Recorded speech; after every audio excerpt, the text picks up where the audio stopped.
Buenas noches a todos, bienvenidos una vez más a otro evento del Juego de Avalorios. Muchas gracias por darse el tiempo de estar aquí y darse el espacio en un jueves para venir a escuchar un poco de filosofía, historia, política, que seguramente en el tema tan interesante que nos va a hablar el doctor Mancilla el día de hoy, vamos a pasar por varios campos, puesto que la implicancia de todo aquello que está sucediendo actualmente, históricamente, en lo que es Israel, Medio Oriente, Palestina, y repercute, ¿no?, en lo que es el acontecer internacional. Aunque nosotros estamos a miles de kilómetros de esos lares, sabemos muy bien lo que está sucediendo y creo que es importante que todos abiertamente discutamos de este tema. Así que en ese sentido, hoy ya contamos con el doctor en filosofía, el doctor Mancilla, que creo que no necesita mayor presentación, seguramente ya ampliamente conocido. Doctor, el día de ayer en una llamada me pedía que al momento de presentarlo sea lo más humilde posible, por así decir. Así que... Sobrio, dije. Sobrio. Pero como soy boliviano y rebelde, no le voy a explicar. Como ustedes saben, el doctor Mancilla realizó sus estudios en Berlín, Alemania, donde también logró el grado de doctorado en filosofía. Ha sido docente en muchas universidades en varios países de Latinoamérica, especialmente en nuestra nación, y actualmente es considerado una de las grandes mentes que ha dado la filosofía boliviana, con el cual todavía podemos contar y esperemos contar mucho tiempo más para seguir ilustrándonos, ¿no? Especialmente aquellos que somos más jóvenes. Tenemos que procurar el pensar, el heredar y también en su momento criticar si es posible superar todas estas ideas, porque es parte del progreso de nuestra sociedad. Como ustedes saben, el Juego de Avalorios de este ciclo es un ciclo en el cual cada ponente escoge el tema que quiere hablar, ya sea porque le apasiona, ya sea porque crea que es importante. Así que el tema que debemos tocar, que son las mentalidades subyacentes en el conflicto a Palestina e Israel, en la actual guerra que está sucediendo, es algo que el doctor Mancilla personalmente ha estado estudiando y ha preparado de propia mano, siendo un tema importante que es el que quiere tocar. Muchas gracias, doctor, por su participación y bueno, como siempre contamos con usted de Generación Bicentenario. También cabe resaltar que el doctor es miembro de Generación Bicentenario, uno de nuestros miembros honorarios, y comentarles que muy pronto vamos a comenzar el llamado voluntarios. Somos una organización totalmente voluntariosa, por así decirlo, y recibimos personas que se quieran sumar a lo que estamos realizando en cualquier ámbito. No tenemos restricciones de edad más que sean mayores de edad, no importa la edad que tengan, y el hecho de querer contribuir a la intelectualidad paseña y también boliviana, porque estamos en varios departamentos. Combinado con eso, doctor, bienvenido, y bueno, lo escuchamos. Un aplauso, por favor. Señoras y señores, me limitaré a brindar un breve repaso de las mentalidades colectivas que favorecen valores autoritarios y violentos de orientación colectiva en el Medio Oriente. Desde el inicio del conflicto entre la comunidad palestina de lengua y procedencia árabe por un lado y los migrantes judíos mayoritariamente de origen europeo por otro, emergió una frondosa investigación sobre la temática. Existen hoy unos 10.000 libros y unos 30.000 artículos sobre esta temática. Me he basado sobre todo en el sociólogo sirio Bassam Tibi, hoy profesor en Göttingen, en Alemania, en el sociólogo marroquí Abdallah Laroui y en el historiador egipcio Anwar Abdel Malek. Hay también la obra monumental del teólogo suizo católico Hans Küng, que ha tratado de hacer justicia al Islam mediante una obra monumental. Y para la parte israelita he considerado los estudios críticos de la socióloga israelita Eva Iluz, quien es filósofa y profesora en la Universidad Hebrea de Jerusalén y actualmente en París, y también la obra del filósofo judío Dan Diner, especialista en temas de largo alcance.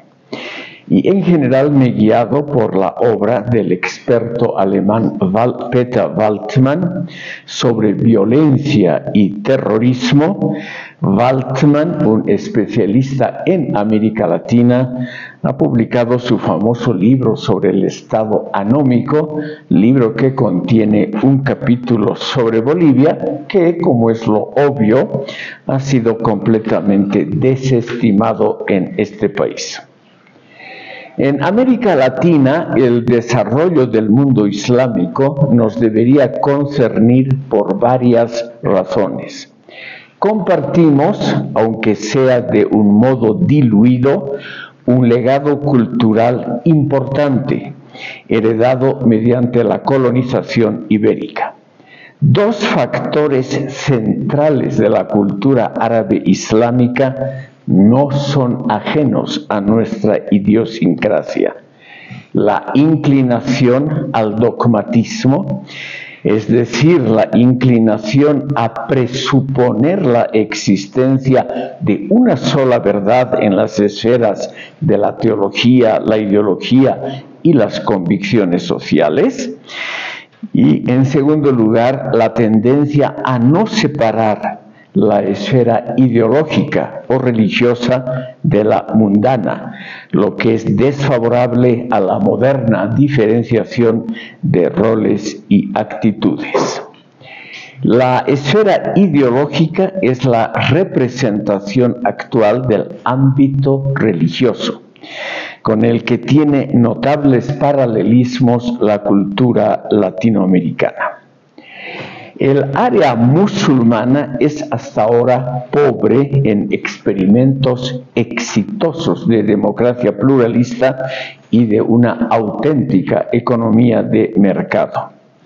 Pese a la primavera árabe, iniciada en 2011, prevalece aún el sistema de partido único y el régimen caudillista habitual. El respeto a las propias minorías étnicas y lingüísticas, para no mencionar obviamente a las religiosas, es muy débil, como lo atestiguan los casos de Irak, Irán, Sudán, Nigeria, Afganistán y Siria.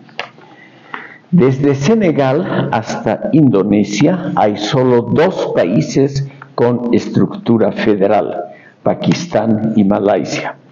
Subsisten estados sin constitución escrita, como Arabia Saudita, sin parlamentos dignos de ese nombre, la mayoría de los casos, y sin prensa libre. Muy a menudo en el mundo islámico, la validez de los estatutos legales se circunscribe a la mera teoría. Los últimos tiempos han traído un desarrollo lleno de traumas para el mundo islámico. El terrible conflicto bélico entre Israel y Hamás a partir de octubre de 2023 y de Hezbollah a partir de 2024 es solo el ejemplo actual de una larga serie de confrontaciones de una inusitada violencia. Luchas justificadas y, sobre todo, embellecidas por una mentalidad autoritaria y una ideología dogmática.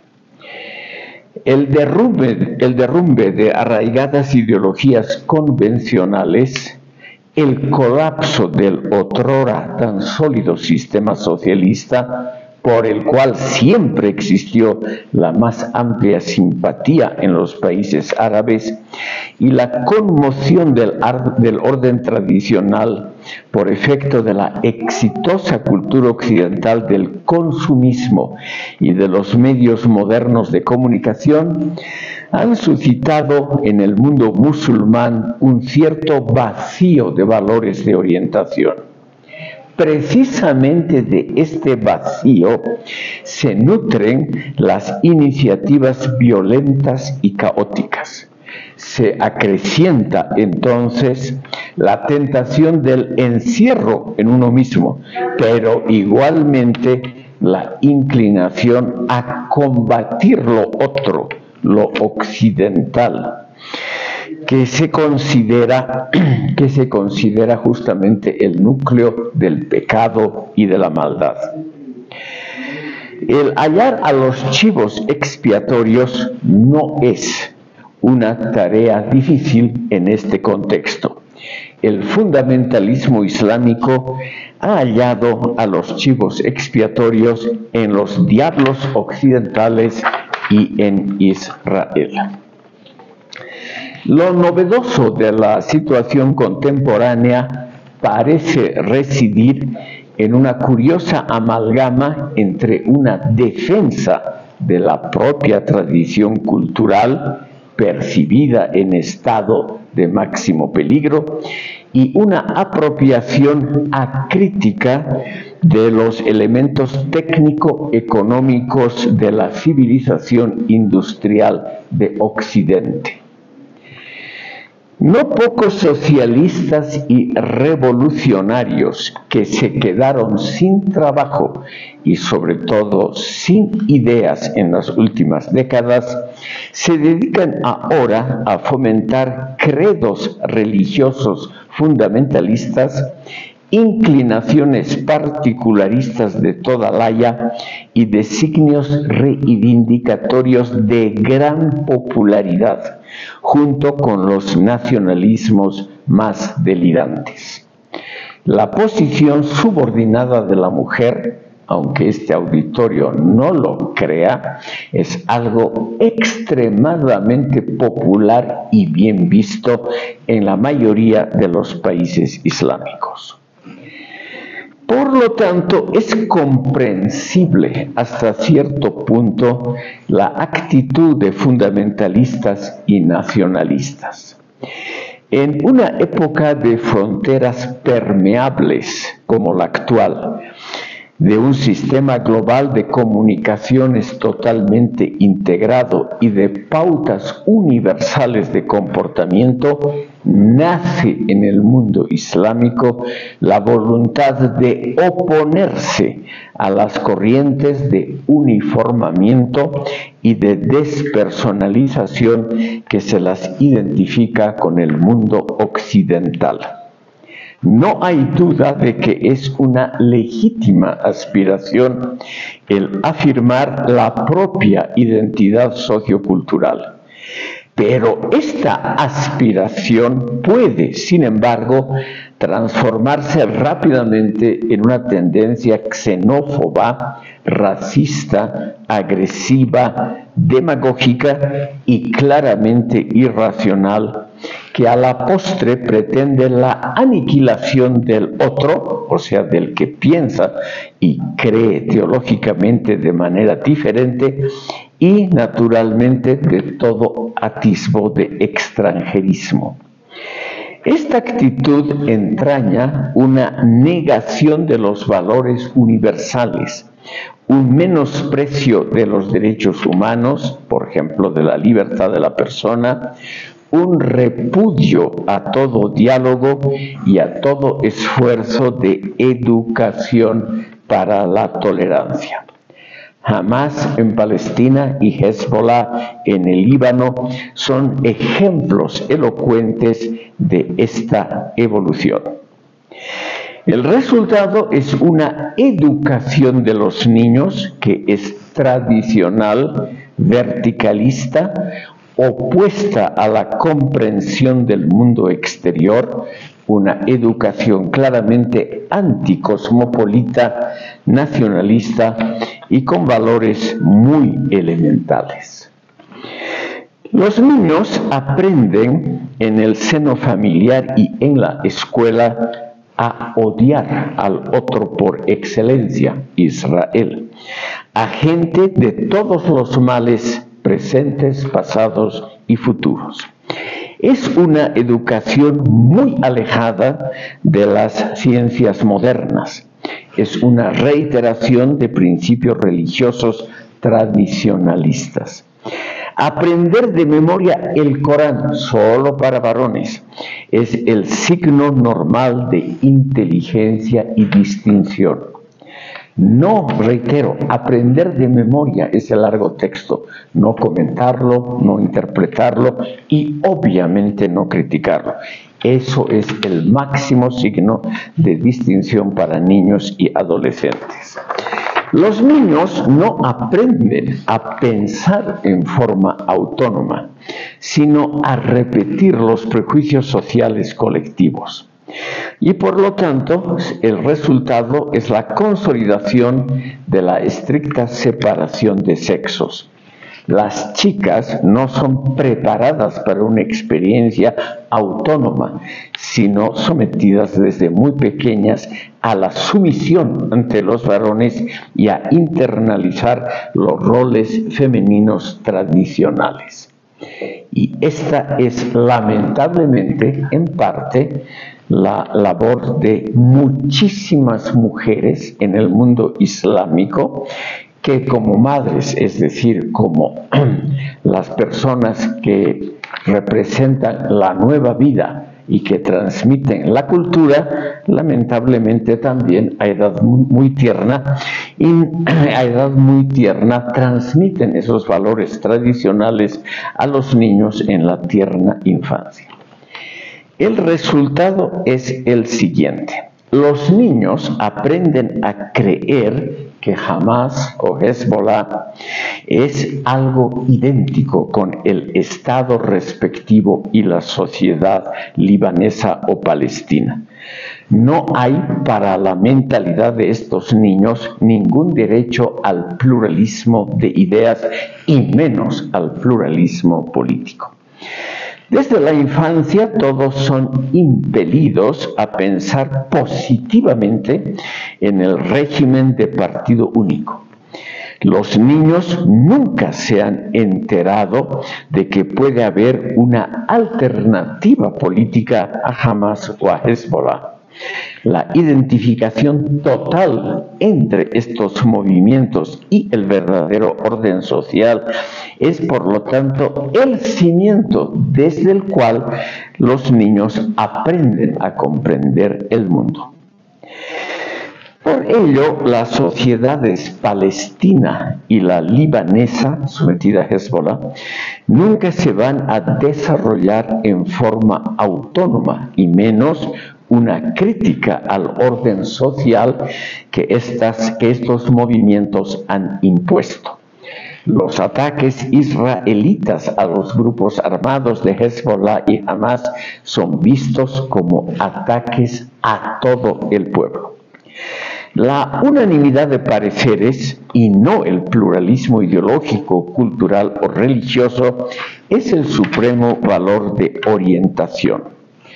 La población permanece, como hace siglos, en un estado generalizado de infantilismo político y cultural. Esta constelación se puede percibir mediante algunas encuestas de alta representatividad realizadas por una institución palestina en las dos regiones habitadas por musulmanes, la Franja de Gaza y Cisjordania. Encuestas que tenían como objetivo pedagógico la mejoría de la educación después del conflicto. Según los datos obtenidos, así se llama la institución, el Centro Palestino para Políticas Públicas e Investigación, realizada en septiembre de 2024, más de la mitad de la población en ambas regiones, o sea, en la Franja de Gaza y en Cisjordania, sostiene que la violencia armada es la mejor estrategia para lograr un Estado palestino fuerte y sólido, y no la vía de las negociaciones. El apoyo irrestricto a Hamás es ampliamente mayoritario. En la Franja de Gaza, el 71% de la población afirma que la decisión de Hamás de atacar a Israel el 7 de octubre de 2023 fue una decisión completamente correcta. El mismo porcentaje en las dos regiones sostiene, ingenuamente diría yo, que Hamás ganará la guerra a largo plazo. Agradezco al señor Alexis Prieto por haberme indicado esta importante fuente que nos puede mostrar hasta qué punto la población en estas regiones es manipulada por la política pedagógica y didáctica de la jefatura político-militar.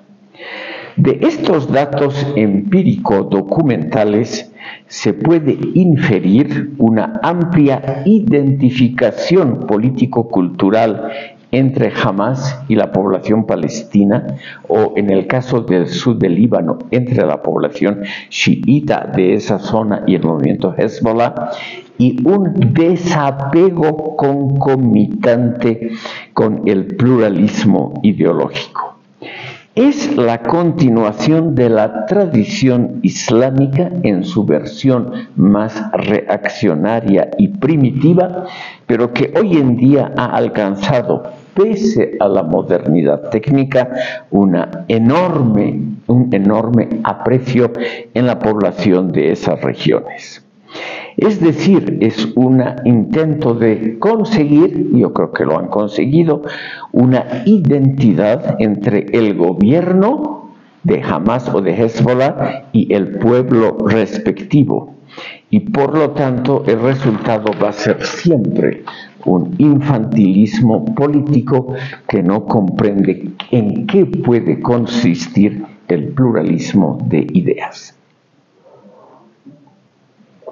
Después del fracaso de la primavera árabe, iniciada en 2011, se extiende la opinión de que los derechos humanos, la filosofía racionalista, la ética del respeto liminar al individuo y las instituciones de la democracia occidental conformarían parte integrante de una inaceptable doctrina universalista y sobre todo imperialista, que sería una forma encubierta de eurocentrismo y por consiguiente un instrumento de la dominación cultural.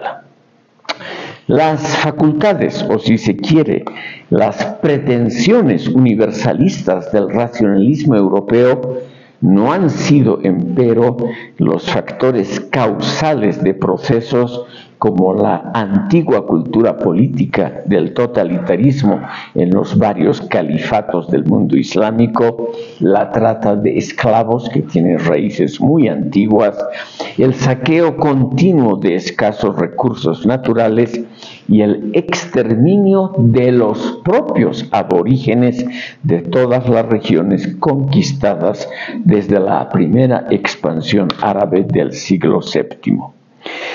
Es claro que toda teoría con pretensiones de generalidad concita reacciones hostiles.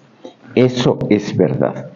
Pero una ética de derecho universal, como la contenida en la Declaración de las Naciones Unidas sobre los Derechos Humanos, es también considerada por la mayoría de la población en los territorios considerados aquí como, cito, una máscara del imperialismo eurocentrista y simultáneamente como un solapado y peligroso ataque a las propias tradiciones autóctonas. El manifiesto de Hamas al comienzo del actual conflicto. En esto se puede detectar una cierta continuidad en todo el ámbito islámico desde Mauritania hasta Indonesia.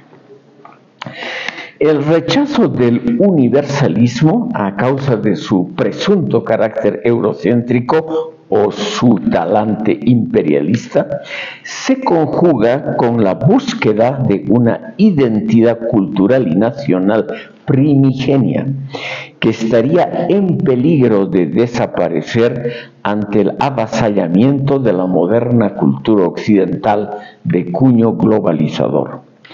Esta indagación, que tiene a veces un carácter dramático y doloroso para las comunidades musulmanas, intenta desvelar y reconstruir una esencia étnica, cultural y lingüística única, que confiera características indelebles y al mismo tiempo originales a las comunidades islámicas contemporáneas.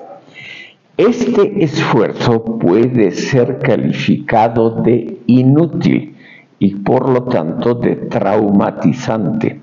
Los ingredientes más sólidos del acervo cultural e histórico de los pueblos musulmanes resulta ser una mixtura contingente de elementos que provienen de otras tradiciones nacionales o que tienen una procedencia común en los más diversos procesos civilizatorios.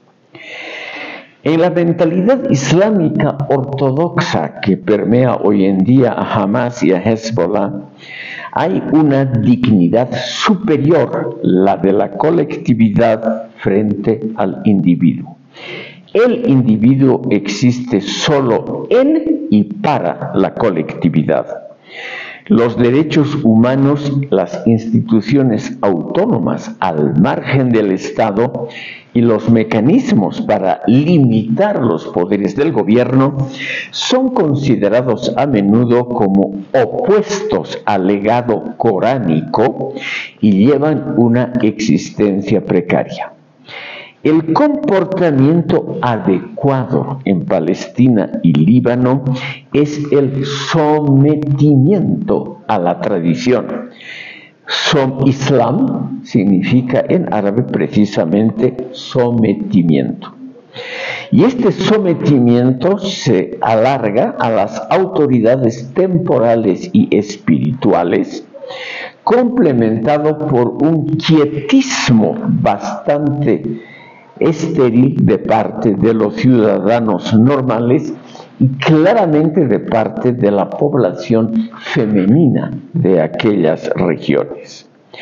El desenvolvimiento del individuo en un ámbito liberado de la influencia del Estado y protegido por estatutos legales fue siempre muy poco conocido.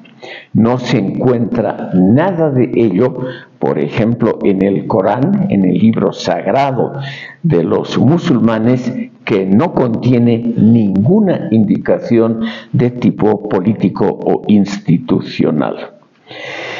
Por ello, es un hecho generalizado que hasta hoy el rol de los derechos humanos y políticos sea marcadamente secundario, que la división de los poderes estatales y el mutuo control de los mismos permanezca como una ficción, que el régimen de partido único goce todavía de una excelente reputación y que la autoridad suprema, muy claramente en el caso de Hamas y Hezbollah, sea caudillista, carismática y justificada teológicamente, como es el caso del Irán contemporáneo, esa gran potencia del mundo del cercano Oriente, que tiene realmente un sistema teocrático de gobierno que no es puesto en cuestión por la mayoría de la población y lamentablemente tengo que decirlo, nunca ha sido puesto por movimientos feministas, salvo excepciones. Entonces, estos elementos tienden a reforzar un monismo fundamental, una sola ley, un único modelo de reordenamiento sociopolítico, una sola cultura predominante, una estructura social unitaria y como corolario una voluntad general encarnada en el gobernante de turno.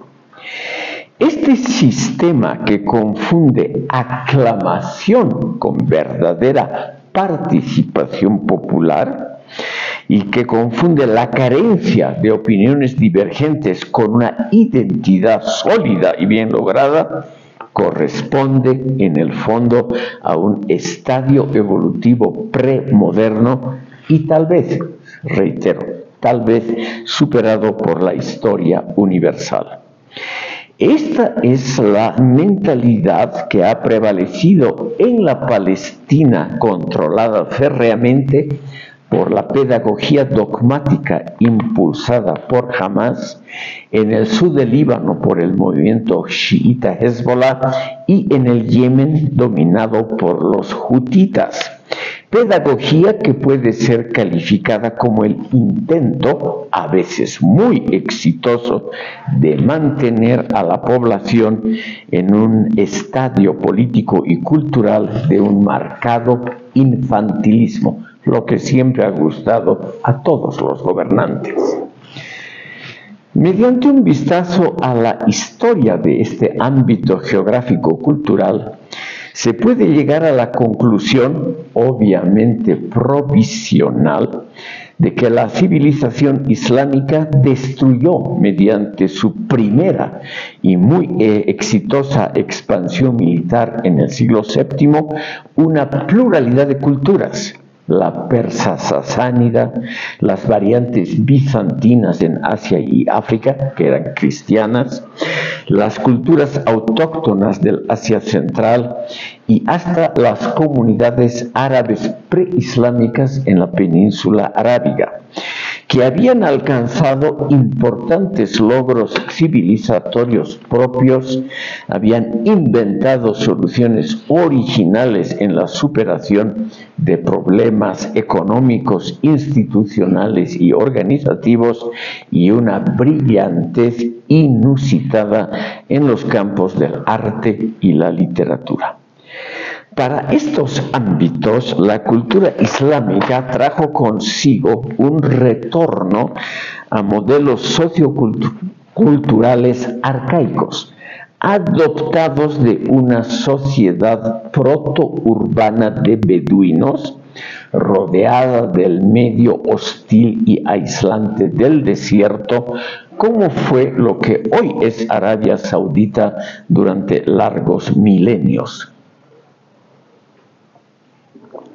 Los defensores actuales del autoctonismo árabe islámicos olvidan que o sea, el mundo islámico, no es precisamente la creación libre, auténtica y realmente aborigen de muchos pueblos del norte del África, del cercano Oriente, etc., y del Asia Central, sino la imposición de una cultura militar que jamás preguntó a sus súbditos si deseaban pertenecer a ese modelo civilizatorio.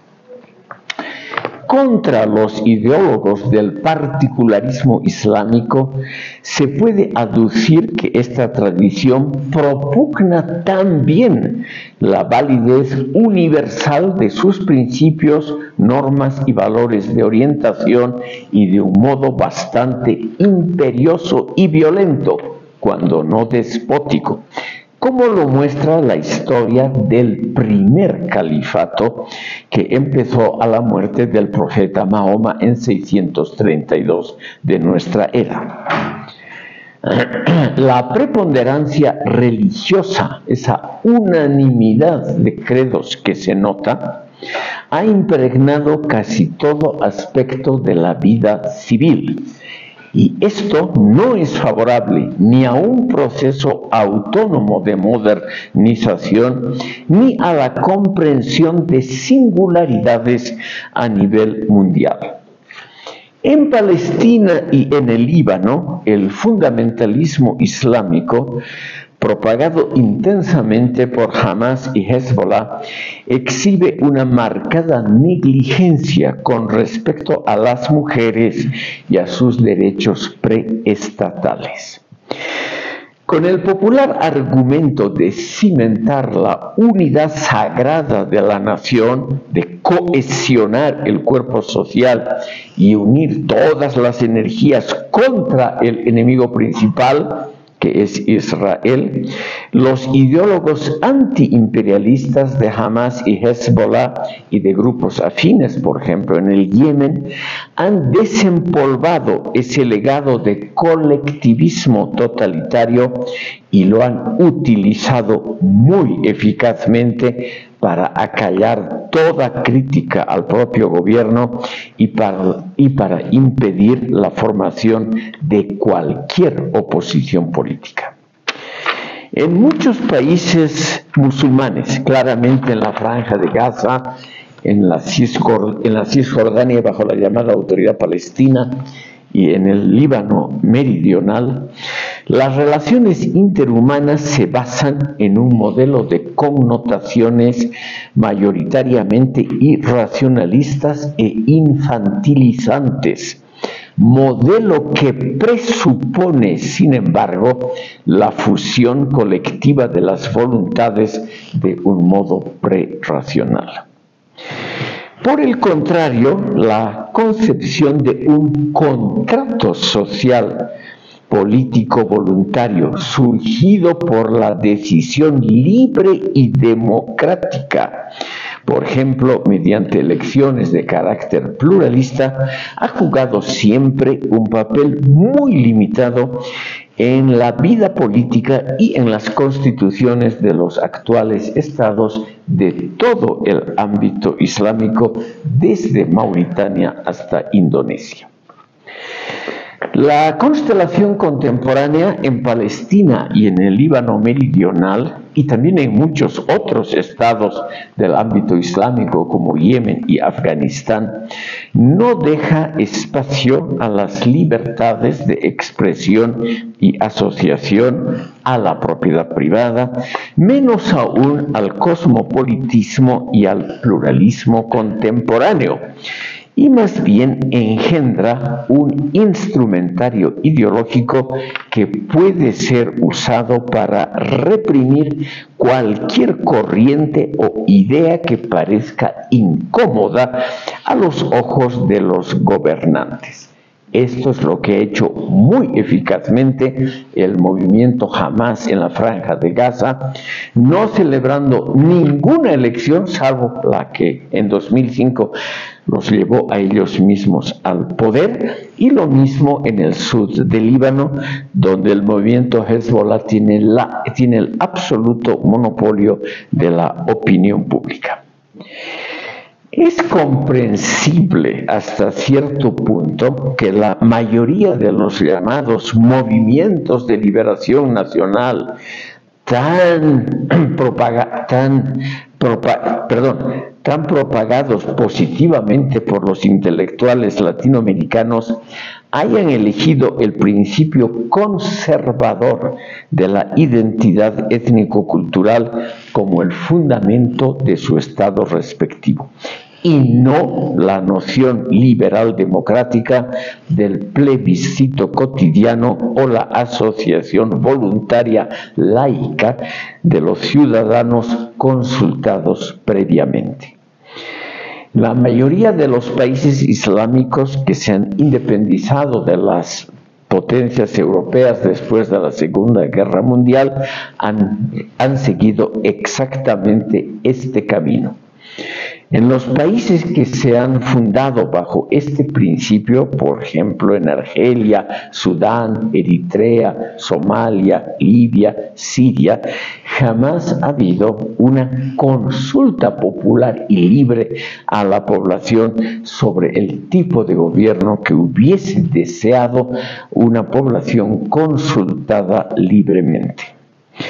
La concepción de negociaciones voluntarias y surgidas de una decisión libre y democrática ha jugado un papel extremadamente limitado en la política cotidiana de Palestina hasta octubre de 2023, en la Franja de Gaza, en Cisjordania y ahora en el Líbano meridional. El analista sirio Bassam Tibi acuñó el término de cultura a la defensiva.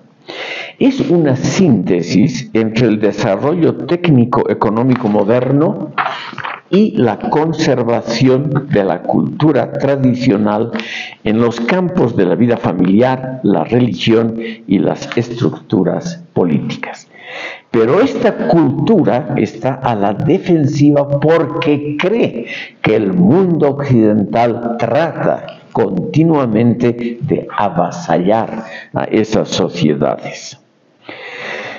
El caso más notable es Siria, que está desde 2011 en guerra civil. Como dice Bassam Tibi, los sirios adoptan de manera totalmente acrítica los últimos progresos de la tecnología, sobre todo en el campo de los armamentos y los sistemas de comunicación más refinados, todos ellos procedentes de Occidente, también los métodos de gerencia empresarial, por un lado, y preserva, por otro lado, de modo totalmente ingenuo, pero efectivo, las modalidades de las modalidades de las pautas de comportamiento cotidiano de la época califal. La consecuencia de estos procesos de aculturación, que siempre van acompañados de alguna desestabilización emocional colectiva, se traduce en una mixtura de una extendida tecnofilia en el ámbito económico-tecnológico con la preservación de modos de pensar y actuar premodernos, particularistas y a veces retrógrados en otros campos de la vida humana, como la situación de la mujer en casi todos los 57 países miembros de la Conferencia Islámica. El resguardar y hasta consolidar la tradición sociopolítica del autoritarismo tiene entonces la función de proteger una identidad colectiva que en el mundo moderno podría desaparecer. El resultado general fue anticipado por el primer intento de modernización en el mundo árabe que ocurrió en Egipto en la primera mitad del siglo XIX bajo el llamado despotismo ilustrado de Mehemet Ali, quien gobernó ese país entre 1805 y 1849. Sus descendientes, como reyes de Egipto, gobernaron ese país hasta 1952. Como se puede ver ya en la notable obra del más ilustre de los intelectuales egipcios, Muhammad Abduh, quien vivió entre 1849 y 1905, Abduh llegó a ser el gran mufti de Egipto, se quería combinar un intento sostenido de modernización restringido estrictamente a la racionalidad instrumental de la industria, con un rechazo concomitante del racionalismo humanista, del liberalismo y de la democracia occidentales. Estos tres factores, racionalismo, liberalismo y democracia, representarían, según Mohammad Abduh, el núcleo de una sociedad impía, llena de infieles y por lo tanto aborrecible. Pero el mismo gran mufti de Egipto y su soberano aprovecharon su situación en la primera mitad del siglo XIX para la tecnificación del ejército egipcio y para construir sistemas de transportes y comunicaciones que resultaría lo aprovechable de la civilización occidental. Solamente en esos campos, armamentos, empresas modernas y transportes, se podría adoptar la tecnología desarrollada en el occidente. Todo lo otro, empezando por las horribles críticas de los occidentales a la situación de la mujer, debía ser rechazado terminantemente por provenir de un medio infiel e impío. He citado a este notable pensador. El resultado actual ha sido una modernidad imitativa que adopta exitosamente algunos rasgos de la sociedad industrial moderna, rasgos que pueden ser resumidos bajo la categoría de una racionalidad técnico-instrumental. Pero los otros logros de la cultura occidental, que van desde la democracia parlamentaria hasta el racionalismo en la vida cotidiana e íntima y una ética basada en el humanismo y la tolerancia, fueron siempre rechazados con inusitada vehemencia por pertenecer a los elementos, cito a Abduh, satánicos de Occidente. Este tipo de mentalidad está fuertemente implantado en la población de Palestina y del Líbano, salvando a la pequeña minoría cristiana del Líbano. Hamas ha reconstruido eficazmente este modelo. Hamas trata a su propia gente sin ninguna consideración por la suerte de los individuos. A Hamas y a Hezbollah les conviene un número muy alto de víctimas, lo que incrementa paradójicamente su popularidad y su autoridad. Es ilusorio pensar que la población de Palestina y de Líbano, mediante un examen racional de conciencia, se percate de que ella, la población de gente inocente, es un mero instrumento en los perversos juegos de poder de las dirigencias de Hamas y Hezbollah. Por ello, el conflicto puede extenderse todavía por largos años. La población palestina y libanesa, lamentablemente, nunca generará por sí sola un pensamiento autónomo o crítico, o, en el caso actual, un examen colectivo de conciencia para percatarse de que jamás, mediante su criminal invasión del 7 de octubre del 2003, haya hundido a su propia población en la destrucción y la muerte. La enorme complejidad del actual conflicto entre Israel por un lado, Palestina y Líbano por otro, nos obliga a considerar un punto de vista adicional como el representado por las obras del sociólogo alemán Peter Waldmann acerca de los fenómenos de violencia política desenfrenada. Como nos recuerda este autor, el terrorismo tiene ya una larga historia que se remonta por lo menos a la segunda mitad del siglo XIX en el caso de los anarquistas radicalizados en Europa. Los terroristas, como lo hacen Hamas y Hezbollah en la actualidad, tienden siempre a provocar sobrereacciones del Estado de Israel que ellos combaten, independientemente de la legitimidad de sus intenciones.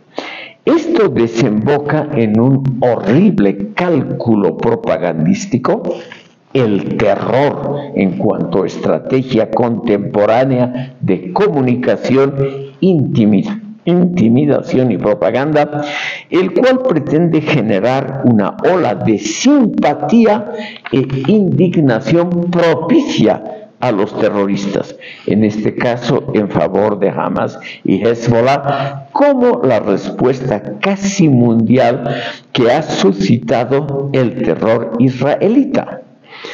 Este terror puede llegar a ser destructivo y mortífero para las propias intenciones del Estado de Israel a largo plazo. Por ello, estamos ante una situación aporética, es decir, sin salida.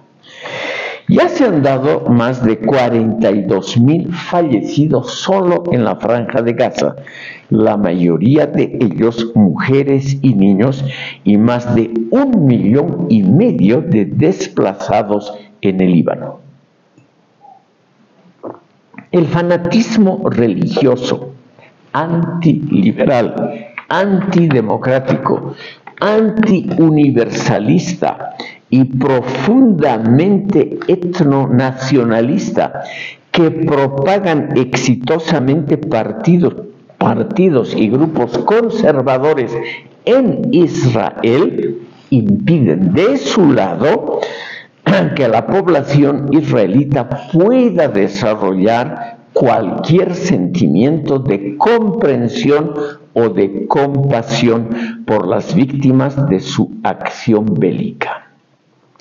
Millones de personas han perdido todos sus bienes, sus viviendas y sus puestos laborales en Palestina y en el Líbano, enfrentados hoy a una pobreza absoluta.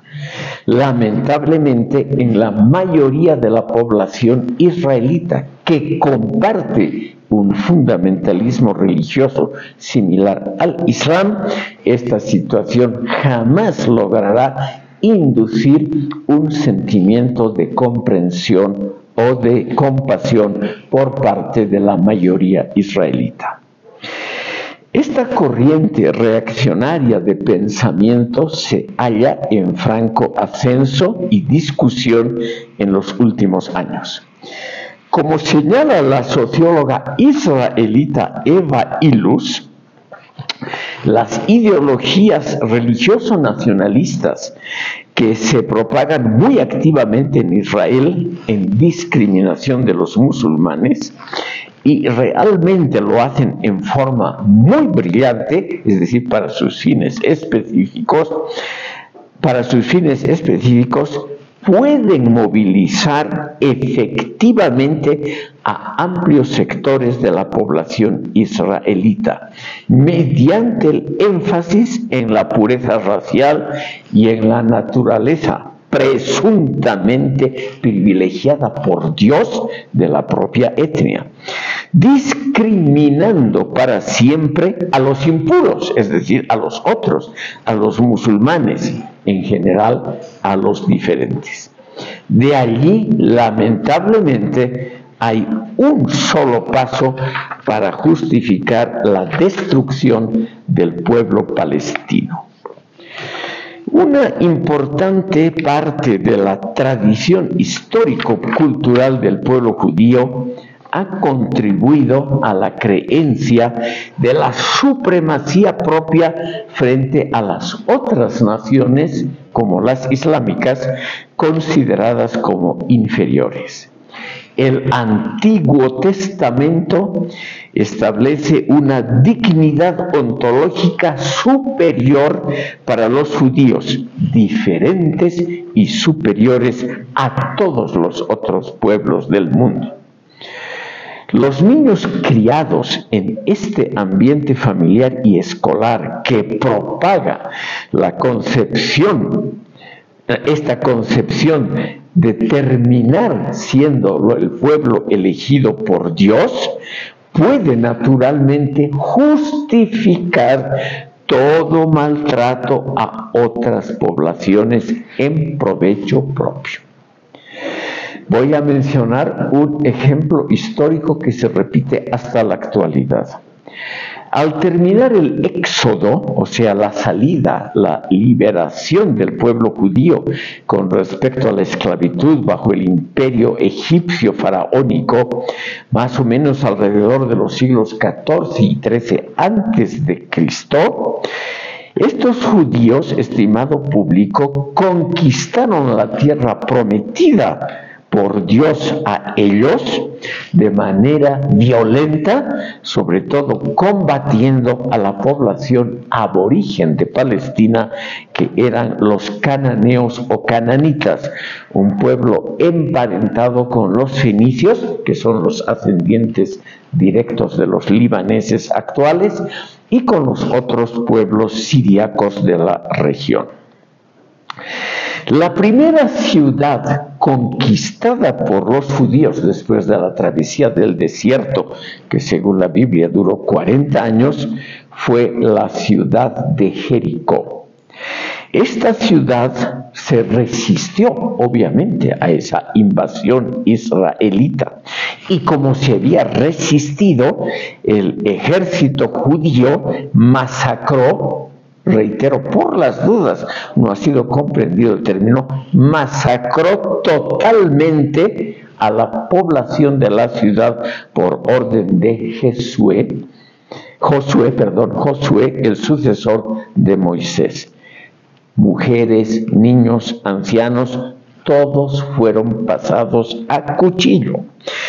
Lo grave reside, y esto es lo que quiero subrayar, lo grave reside en que el Antiguo Testamento y los libros interpretativos de los judíos, la Torá, etc., proclaman claramente que esta masacre fue bienvenida por el Dios de ellos, por Yahvé, justificada por el Dios de los israelitas, concediéndoles así carta blanca para el tratamiento brutal y sin escrúpulos de los adversarios y de los vencidos. Inmediatamente después de triunfar en la guerra de 1948, que fue iniciada por los países árabes, eso hay que tomar en cuenta, los israelitas expulsaron de sus dominios en Palestina a los habitantes árabes y musulmanes sin previo aviso y obviamente sin indemnización alguna por las enormes pérdidas que sufrió la población palestina, que en ese momento era de 1 millón de personas. Sin mostrar los israelitas ningún sentimiento de compasión con respecto a las víctimas, este 1 millón de personas fueron obligadas a dejar sus tierras ancestrales. Lo mismo se repite hoy en la Franja de Gaza y en el Líbano. Hay que señalar también, estimado público, lo que muestra lo que es nuestra humanidad, que ningún país árabe, ni siquiera el limítrofe con la Franja de Gaza, que es Egipto, ha aceptado jamás a un solo refugiado palestino. Ahí se nota la solidaridad tantas veces proclamada entre los pueblos hermanos. La arrogancia israelita frente al mundo islámico en particular y a los palestinos en general, junto con la actual indiferencia ante el sufrimiento concreto de las víctimas inocentes de la invasión que está hoy en curso en la Franja de Gaza y en el Líbano, constituyen factores que a largo plazo van a ser aún más precaria la propia legitimidad del Estado de Israel en los ojos de la mayoría de las poblaciones del cercano y Medio Oriente. Y esto además tiende a poner en riesgo el carácter democrático y los valores éticos racionales que hasta hace poco caracterizaron parcialmente a Israel frente a los otros países, imbuidos siempre de un totalitarismo completo. Por esto, estimado público, es que no hay esperanza alguna para un futuro mejor en esa región. Gracias por escucharme.